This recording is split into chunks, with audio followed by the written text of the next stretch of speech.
Good Monday morning, everyone. This is my message for today, and it's an image that I put up during one of my PowerPoint presentations that I did in the 2019 OTO, US OTO National Convention, Noticon. Noticon 12, it's the 12th one. We've been doing Noticons at the time for 24 years. Back in 2019 in Cleveland. Okay.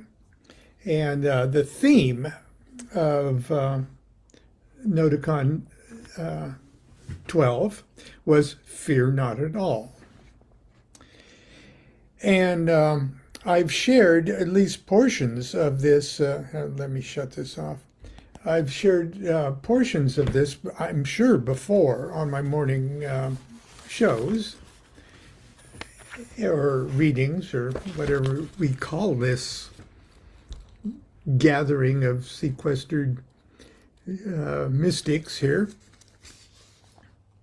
But recent events have prompted me to revisit some of the things I said in that address to the members of OTO, but it applies universally to all of us, I think. So I'm going to share at least part of that with you today. I started off with a song,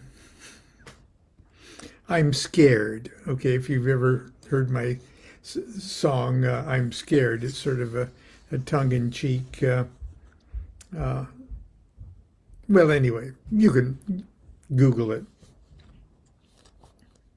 Fear not at all. Isn't that a perfect theme for these troubled times? So keeping with the theme of Noticon, I want you to ask yourself, what are you afraid of? Right now, right here, what are you afraid of? Are you afraid I'll sing another song? Maybe you're afraid that your sandwich smelled a bit off. Every year at Noticon, my presentations are right after lunch, where everybody is gathered in the big room.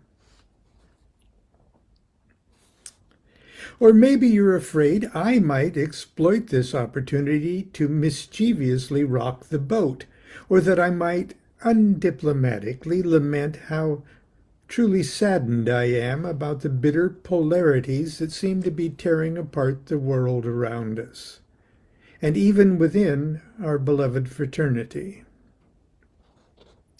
Maybe you're afraid that I might start shaking my aged wizard's finger and denounce bigots and misogynists and racists and xenophobes, or that I might presume to unmask the demagogues who would have us ignore the cosmic and universal scope of Thelema.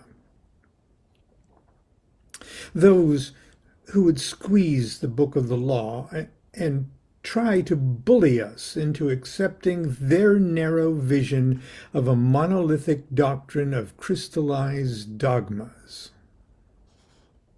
Then again, you might be afraid that I might raise my voice to condemn the nightmare fantasy that paints the aeon of the crowned and conquering child as a brutal form of magical nationalism, or just another mean-spirited cult exhibiting all the medieval delusions of old aeon feudal fascism.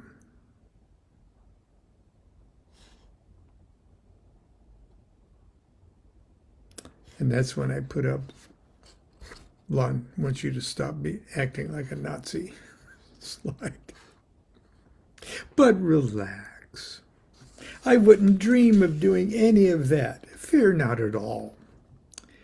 Because Thelema trumps that shit. At least it does for me. Thelema trumps my fear, but not my sense of humor. Thelema trumps my fear, but not my common sense. Thelema trumps my fear, but not my humanity. Thelema trumps my fear, but not my joy, or my inclination to care about others, or my capacity to dream. Thelema trumps my fear, but not my passion for illumination and liberation. Thelema trumps my fear, but not my love, or my sense of human decency. Don't get me wrong, it's good to be cautious. It's good to be wise. It's good to be measured and thoughtful in all our actions and behavior, but fear is poison. Poison to your magical practice and poison to your life. And don't think I'm preaching this gospel of fearlessness from the marble pulpit of righteousness and courage. On the contrary, I'm shouting it from the cardboard megaphone of my own ignoble and cowardly character. My old diaries show that as I began my life as a practicing magician, it seemed like I was afraid of everything. When I rehearsed my first pentagram and hexagram rituals, I superstitiously monitored everything from my heartbeat to my horniness. I fantasized seeing spirits out of the corner of my eye and recorded the dumbest shit in my diary. I realize now that most of my fears of things that go bump in the night came from my traumatic religious upbringing. In many ways, I was still trapped in a hostile universe that reverberated with the thundering curses of a wrathful God, who, like an abusive father, frightens little children into acceptable behavior. Today, as I review my old diaries, it all seems pretty silly and melodramatic. Performed greater invoking pentagram ritual of fire for the first time. Wonder what will happen. Later in the day, broke a shoelace and had acid reflux. I give a couple other goofy examples. Thank the gods that I had Phyllis, who in those early years mercilessly ridiculed my naive terrors and helped me develop an attitude akin to that of a motivated research scientist who overcomes fear by intense curiosity and a sense of scientific wonder. Remember Laura Dern's character in Jurassic Park? Rolling up her sleeves and plunging her arm into a huge pile of dinosaur poop, searching for a clue to the poor animal's tummy ache. I think we can all agree that being a magician is much like blindly searching for truth in a huge pile of shit. And we need that same detached attitude of fearlessness, determination, and an unshakable passion for enlightenment if we're ever to find it. The rights of man, as outlined in Liber Oz, and Liber Oz is Crowley's masterpiece, so I'll talk more about it in just a moment. But it is a series of things, and it's called the rights of man, okay, M-A-N. And in Crowley's days, that meant humanity as a whole. But it also suggests a bit of chauvinisticness in the use of that term. And people objected to it in modern times, and in a point they have a right, but I'll get to that in a second. The rights of man, as outlined in Liber Oz, gives us a firm foundation for our fearlessness. Last year, I had the honor and pleasure of presenting a short talk at OzFest in New Hampshire. And I'd like to share a couple points I brought up. LibreOz contains 7 quotes from the Book of the Law inserted in the text. Naturally, quotes from the Book of the Law are Class A. So, of course, we never presume to tinker with Class A material. We don't change Class A, and not even in the style of letter. And at the same time, no one can interpret it for another person. But the actual text of LibreOz is not Class A. It's not one of the works that may not be changed so much in the style of a letter. LibreOz does not represent an utterance of an adept entirely beyond criticism. That's what Class A does. Because it's not Class A, LibreOz stands exposed to honest analysis, comment, and criticism. So, just for fun, and just because we're not talking Class A, let's try this on for size. There is no God but woman. Woman has the right to live by her own law, to live in the way that she wills to do, to work as she will, to play as she will, to rest as she will, to die when and how she will. And then I go on to go through the litany of rights using the term woman. Didn't that feel good? While we're at it, let's get really audacious and thelemic and read it this way. There is no God but me. I have the right to live by my own law, to live in the way that I will to do, to work as I will, to play as I will, to rest as I will, to die when and how I will. I have the right to eat what I will, to drink what I will, to dwell where I will, to move as I will on the face of the earth. I have the right to think what I will, to speak what I will, to write what I will, to draw, paint, carve, etch, mold, build as I will, to dress as I will. I have the right to love as I will. I have the right to kill those who would thwart these rights. And that always blows everybody's mind. But we'll touch on that in a moment. Now that's a recipe for fearlessness.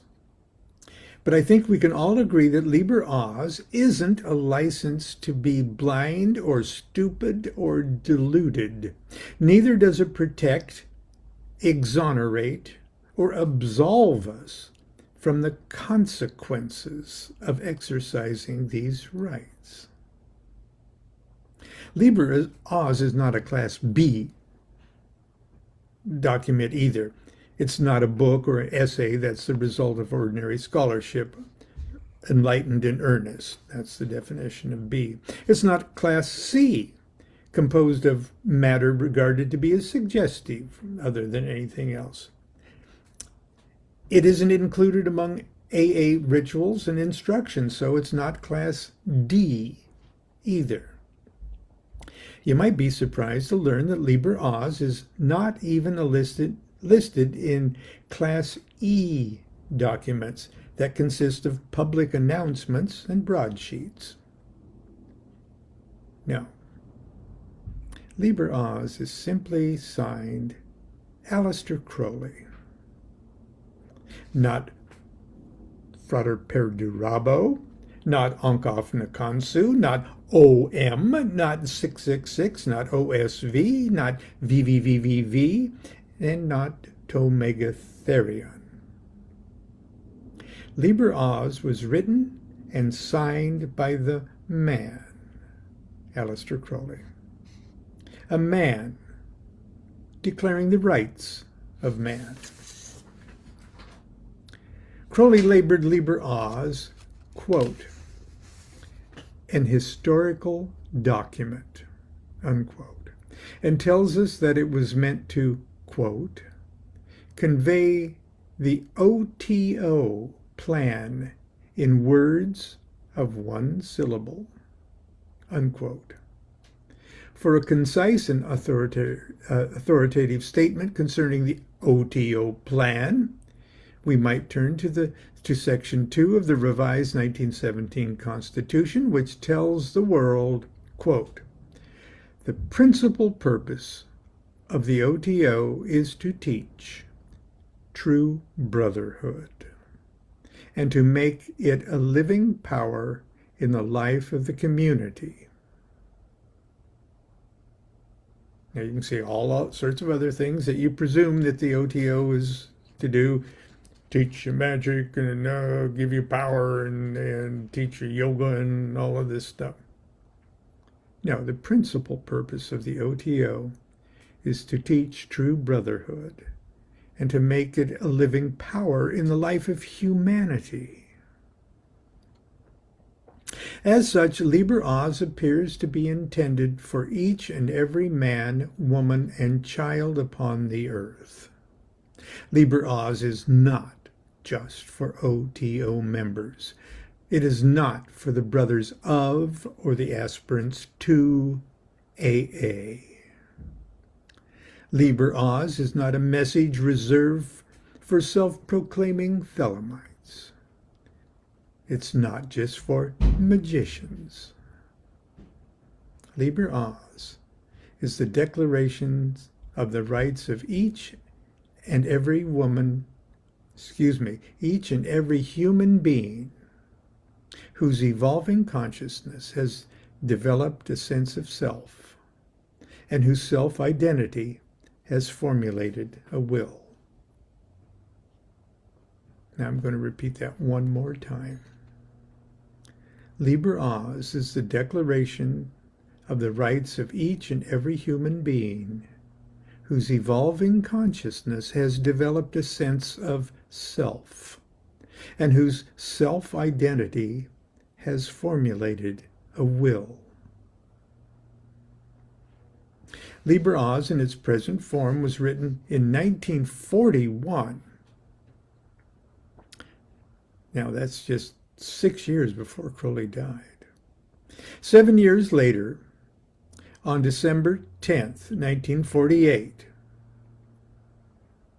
as the nations of the earth were still convulsing from the catastrophe of World War II, the United Nations representatives from all around the world formally adopted the Universal Declaration of Human Rights. It's a document I believe everyone, especially each of us here, should own and study. If you don't have one, I think I've brought enough copies for everyone, okay, which I did. It's an inspiring little document worthy, in my opinion, of universal acceptance. It's remarkably thorough, declaring in 30 brief articles a broad spectrum of the economic, social, cultural, political, and civil rights of all people on the planet. But it's important for those of us who claim to be Thelemites to remember that ultimately it's impossible for the United Nations or any community or state or national government or church or order to grant anyone these rights. No charter, no constitution, no warrant, no document or scripture of any kind has the power of or authority to award or grant anyone these rights. No. We all, the enlightened and the unenlightened, or it says in the Duva, the Doomsky and the Smarten, the innocent and the guilty, we all already possess them. But they remain unactualized until the liberating instant we recognize and accept the fact that they are ours by virtue of being born, by the virtue of being alive, by the virtue of existing in this dimension as a human being. These rights cannot be purchased or won or rationed, doled out, allocated, or allotted to us by any tribe or cult's imaginary god or world teacher, or by any mythical special privileges we've inherited because of the circumstances of our birth, or our wealth, or our race, or our genes, or our family, or tribe, or nation. These rights are not privileges extended to us by some national or international or interplanetary government, club, or order. Thelemite to Thelemite, I'll be perfectly frank. If you still believe, even in the back of your mind, that any organization or entity outside yourself has the power to grant or deny you any of these rights, then perhaps you're not prepared to claim and exercise them. I'll go even further. If you believe there is any entity outside yourself capable of granting or withholding any of these rights from you, then perhaps you're not yet prepared to claim and exercise them. Until you've awakened to your birthright, your sleeping consciousness will continue to divide dream self against dream self. You'll remain self-hoodwinked, self-bound, self-medicated. You'll continue to bamboozle yourself and only fantasize that you've transcended the flat earth, dying sun, divine right of king-slave consciousness of the Osirian Aeon. The Universal Declaration of Human Rights is a noble and idealistic attempt to enshrine what universal rights might look like if ever they were put into practice by motivated people and institutions guided by a modicum of human decency, and by a desire to expedite the evolutionary unfoldment of human potentiality. But thou hast no right but to do thy will. And Liber Oz is a far more visceral declaration. It declares why we fundamentally possess these rights. I personally believe that as far as Liber Oz is concerned, we are free to identify ourselves as anything we sincerely believe we are. Any philosophy, any political persuasion, any gender, and yes, any religion. I personally believe that as far as Liber Oz is concerned, we are free to believe that something is truly our will, even if it violates civil or criminal laws. Even if to the rest of the world it appears embarrassingly stupid, misguided, and dangerous. It is impossible for you or me or anyone else to judge on a karmic level what is or is not another person's will. You are free to believe that something is truly your will, even if all your friends and loved ones think you're out of your fucking mind and you're making the biggest mistake of your life. Who are we to judge on the huge karmic, cosmic level? Who knows? Perhaps your stupid, self-destructive behavior might be part of your will to die when and how you will. I can only speak for myself. And I might just be a completely naive and deluded old man, but it's clear to me that I have a number of unique and particularly important things I must do with my life in the short time I am present in this dimension.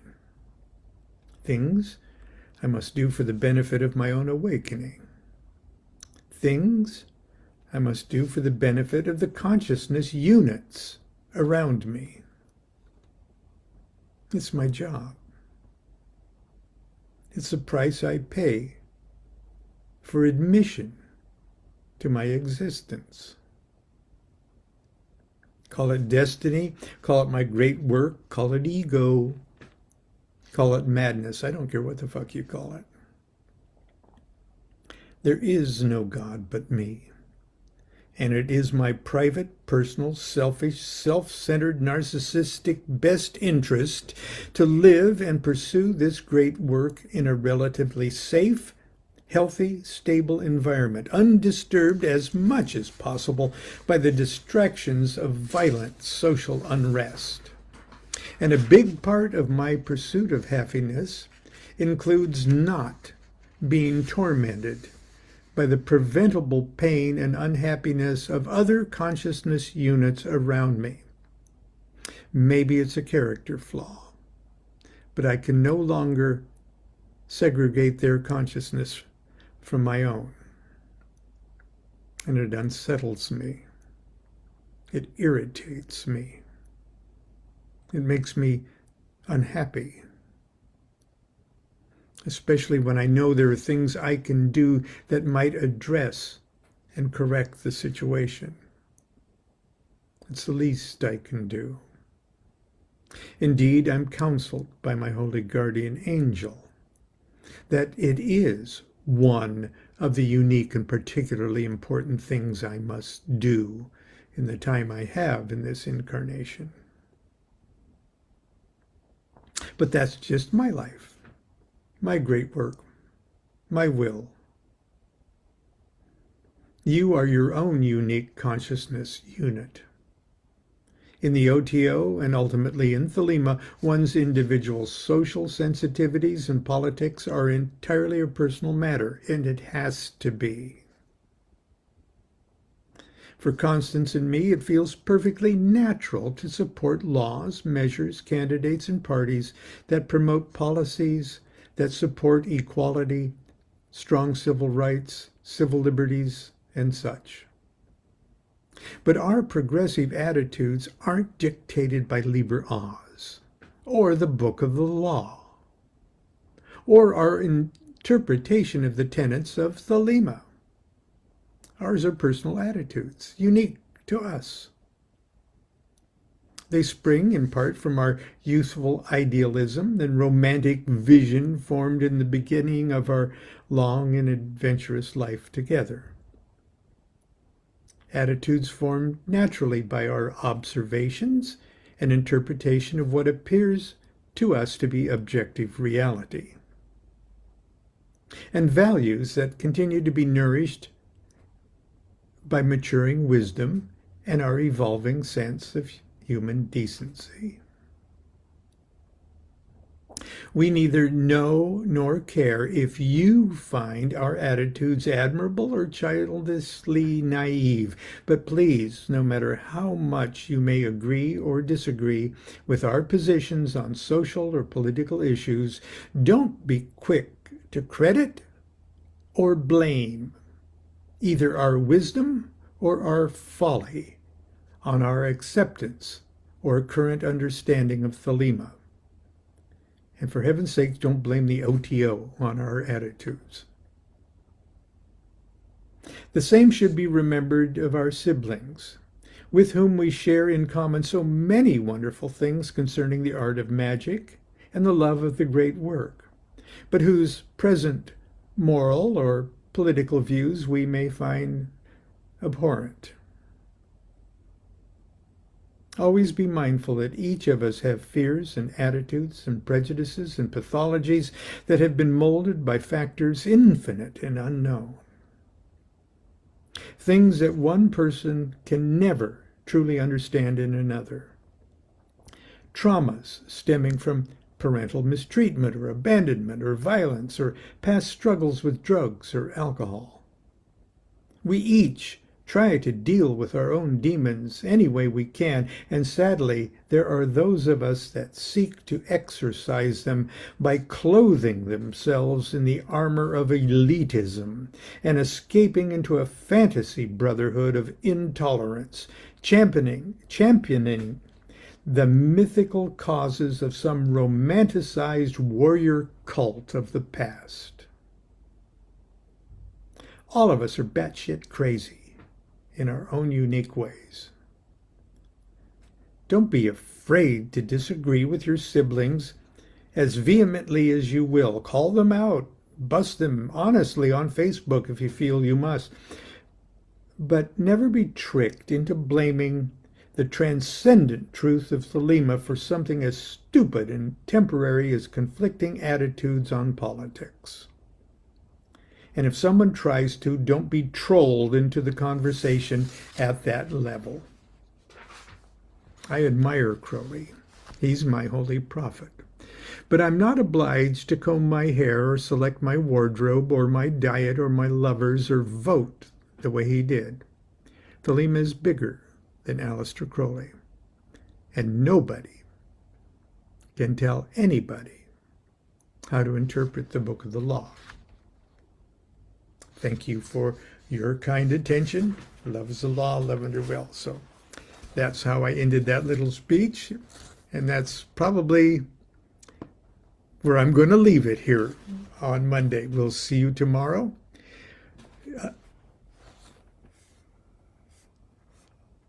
Uh-oh. I wonder if this ever happened. Hang on.